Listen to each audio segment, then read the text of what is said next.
قربانی نہ ظلم ہے نہ پیسے کا ضیاع۔ معلوم ہوتا ہے کہ کچھ لوگ دنیا میں ایسے بھی پائے جاتے ہیں جو کہ مسلمانوں کے اس عظیم تہوار یعنی بقرہ عید پر جانور ذبح کرنے پر اعتراض کرتے ہیں۔ بڑی حیرانگی کی بات ہے، آخر اس میں مسئلہ کیا ہے؟ چلے پہلے ظلم والی بات کو کور کر لیتے ہیں۔ دیکھیں، پہلی بات تو یہ ہے کہ اللہ تعالیٰ جانوروں کا بھی مالک ہے، وہ تصرف کا بھی مالک ہے، وہ جس طرح چاہے حکم دے سکتا ہے، بندہ تو مالک کے حکم کے تابع ہوتا ہے نا۔ دوسری بات، مذہبی روایات کے طور پر جانور کم و بیش ہر مذہب میں ذبح کیے جاتے ہیں، مگر اسلام نے جو قربانی کا حکم دیا ہے اس کا ایک اپنا ہی کمال ہے، اس کی الگ ہی کلاس ہے۔ اور تیسری بات، دیکھیں نا، مرغی تو ساری دنیا کھاتی ہے نا، تو زندہ تو نہیں کھاتی، اسے بھی مار کر ہی کھاتی ہے، مگر اسلام نے اس کا منظم کم تکلیف والا طریقہ دیا ہے جس کو ذبح کہا جاتا ہے۔ مچھلی، جھینگے وغیرہ کو سب شکار کر کے کھاتے ہیں، تو صرف عید پر کیا مسئلہ ہے؟ اچھا، اب چوتھی بات وہ یہ ہے کہ اسلام دنیا کے ہر کونے کے لیے ہے۔ جہاں صرف برف ہو، ریگستان ہو، سبزیاں نہ ہوں، وہاں کے لوگ پھر کیا کریں گے؟ اسلام نے ایسے لوگوں کا بھی خیال رکھا ہے۔ اب چلتے ہیں پانچویں بات کی طرف، اور وہ یہ ہے کہ گوشت کھانا فطری چیز ہے۔ اللہ کریم نے انسانوں کو مختلف قسم کے جو دانت دیے نا، دیکھیں نوکیلے دانت بھی ہیں اور چبانے کے لیے گول داڑیں بھی دی ہیں۔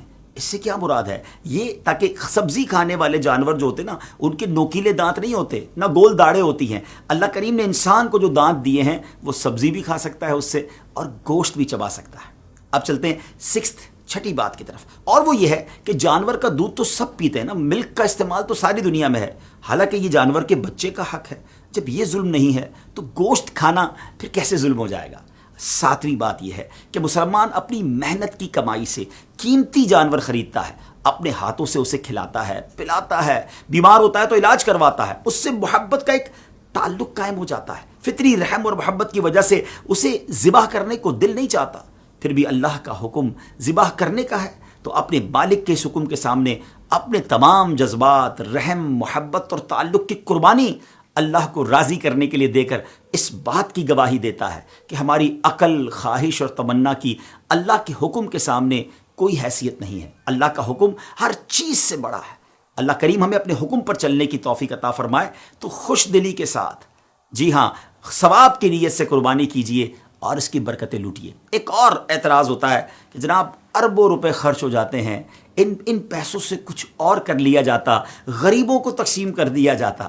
پہلی بات تو یہ ہے کہ یہ صرف اسلامی تہوار میں ہی لوگوں کو غریب کیوں یاد آتے ہیں؟ بڑی بڑی شادیاں ہوتی ہیں، بڑے بڑے سیلیبریشن ہوتے ہیں، ملک اور قوم کے دن منائے جاتے ہیں، بلکہ کئی فیسٹیول منائے جاتے ہیں جس میں اربوں خربوں روپے خرچ ہوتے ہیں، اس وقت یہ اعتراض نہیں آتا، مگر جب اسلام کے نام پر کوئی خرچ ہونے لگتا ہے تو کچھ جگہوں سے یہ آرگیومنٹ، یہ اعتراض آتا ہے۔ چلے ایک بات تو ہم نے کر دی، جب اللہ رسول کا حکم ہے تو مسلمان کا کام تو لبیک کہنا ہے۔ اب ذرا لاجیکلی بھی بات کر لیتے ہیں، ذرا چلتے ہیں شروع سے۔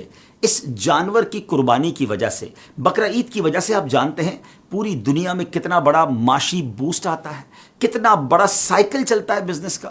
دیکھیں نا، بزنس کی کامیابی کا تو راز ہی یہی کہا جاتا ہے نا کہ ایک بندے کی جیب سے پیسے نکلیں اور دوسرے بندے کی جیب میں چلے جائیں، مارکیٹ میں کیش فلو آ جائے۔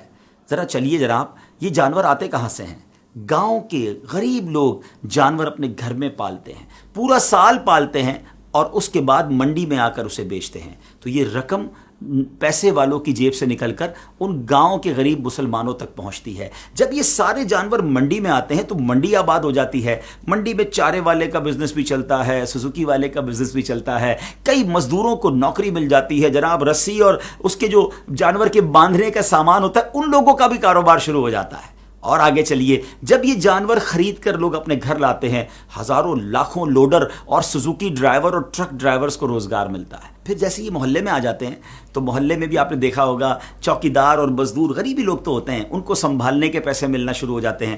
منڈی اور اطراف میں جو چارے کی دکانیں ہوتی ہیں وہاں جناب ان لوگوں کو روزگار ملنا شروع ہو جاتا ہے، بچے خوش ہوتے ہیں، اور جب اس کے بعد اس کی قربانی ہوتی ہے تو ہزاروں لاکھوں دنیا بھر میں قصاب جو ہوتے ہیں، گوشت فروشت ہوتے ہیں، ان کو روزگار ملتا ہے۔ ایک قصاب ہوتا ہے، 5-10 ہیلپر ساتھ آتے ہیں، ان کو بھی عید کے دنوں میں مزدوری مل جاتی ہے۔ اب جناب آگے چلیے، جب یہ قربانی ہو جاتی ہے تو غریبوں میں گوشت بھی تقسیم ہوتا ہے، غریب رشتہ داروں میں تقسیم ہوتا ہے۔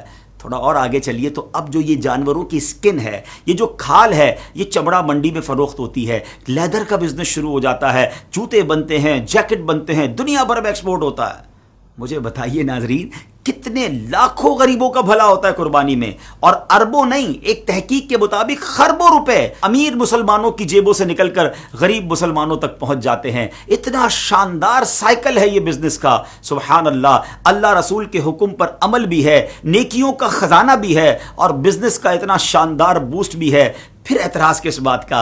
امید ہے کہ اللہ کریم کے احکام میں، شریعت کے احکام میں لاجک تلاش کرنے کی بجائے لبیک کہنے کی عادت ڈالیں گے اور خوش دلی کے ساتھ قربانی کیجیے۔ اللہ کریم ہم سب کی قربانی کو اپنی بارگاہ میں قبول فرمائے۔